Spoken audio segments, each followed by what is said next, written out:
Hello दोस्तों, कैसे हैं आप सब। उम्मीद करता हूं कि आप सब ठीक होंगे। उगते हुए सूरज का देश जापान अपने कल्चर, खान पान और टेक्नोलॉजी के कारण मशहूर है। तो चलिए जानते हैं इस देश से जुड़े कुछ ऐसे फैक्ट्स जिन्हें जानकर आपको हैरानी होगी।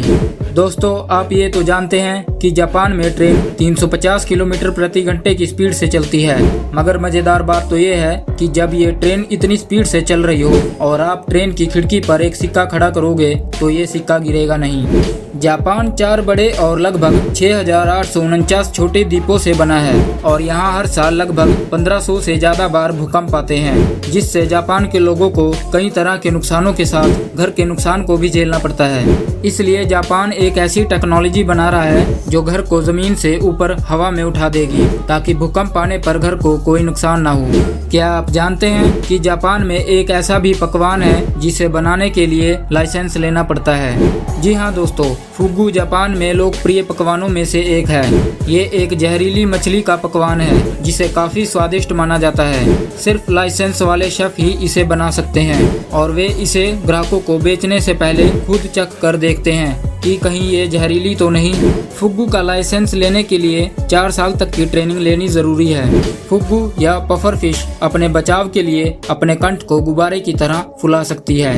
अगर इसे पकाने में शेफ ने जरा सी भी गड़बड़ की तो सामने वाले की मौत निश्चित है। अगर फुगू का जहर इसे खाने वाले की बॉडी में चला जाए तो सबसे पहले उसकी जुबान पर असर होता है। ये सबसे हैरान करने वाली बात है कि जब फुगू का जहर जुबान पर लगता है तो खाने वाले को बेहद मजा आता है। इसके बाद अचानक उसका शरीर काम करना बंद कर देता है और फिर वो इंसान जमीन पर गिर जाता है। जापान के लोगों को पालतू जानवरों में बिल्ली, कुत्ता, गिलहरी और गाय जैसे जानवरों को पालना पसंद है, इसीलिए वहाँ इंसानों से ज्यादा पालतू जानवर हैं। इसी तरह जापान के टोको नाम के एक व्यक्ति को जानवरों से बहुत लगाव था और जानवरों में भी सबसे ज्यादा कुत्ते से। इसलिए उसने कुत्ता बनने के लिए 2 मिलियन येन यानी कि लगभग 12 लाख रुपए का कॉस्ट्यूम बनवाया, जिसे पहनकर वो एकदम कुत्ते जैसा दिखता है। जापान दुनिया का एकमात्र ऐसा देश है जिस पर परमाणु बम से हमला किया गया है। जैसा कि आप जानते हैं कि अमेरिका ने 6 अगस्त 1945 को हिरोशिमा और 9 अगस्त 1945 को नागासाकी पर बम गिराया था। इन बमों का नाम लिटिल बॉय और फैट मैन रखा गया था। हिरोशिमा पर गिरे बम से 1945 के आखिरी तक ही 1.40 लाख लोगों की मौत हो गई थी। नागासाकी पर जो बम गिरा था उसकी रेडिएशन पहाड़ों की वजह से 6.7 किलोमीटर तक ही फैली थी। इससे भी 1945 के आखिर तक 74,000 लोग मारे गए थे।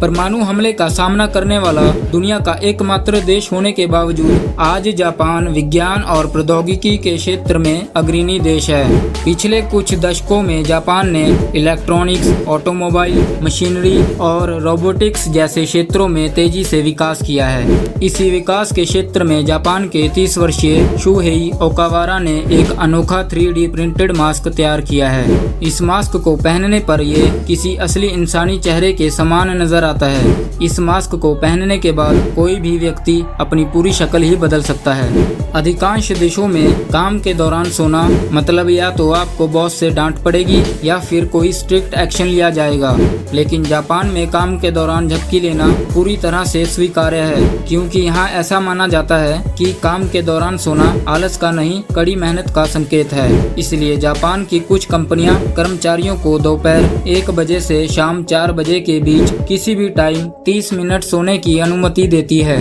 इस प्रथा को इनेमुरी कहा जाता है। आपने दुनिया में एक से बढ़कर एक मैरिज प्रपोजल देखे होंगे, लेकिन जापान में टोक्यो के आर्टिस्ट यासुशी यासन टाकाहाशी का सबसे यूनिक प्रपोजल पहले कभी नहीं देखा होगा।